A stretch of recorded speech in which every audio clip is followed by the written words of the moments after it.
Filipino tattoo patterns sa gawing hita ang lilikain natin ngayong araw. At ang ating panauhin ay mula na sa Buskalan. Meron na rin siyang traditional hand-poke tattoo ng Thailand. At ngayon ay susubukan naman niya ang likha natin. Tara, samahan niyo ako gawin ang kanyang bagong batik, tatak o tattoo.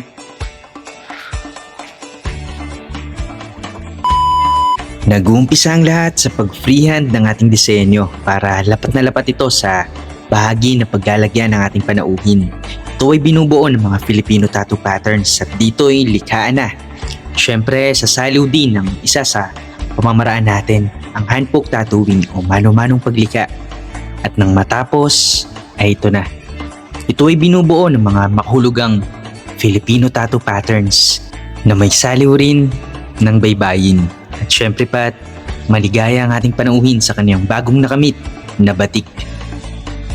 Batik, batuk, tatak, patik o tattoo ay parte na ng ating mayamang kultura o kalinangan bago pa man dumating ang mga dayuhan. Batik na siyang pinagmulan ng katawagang batikan dahil ang mga ninuno na nito ay may tangan ay silang mga ninuno na nagpamalas ng kahusayan at kagitingan.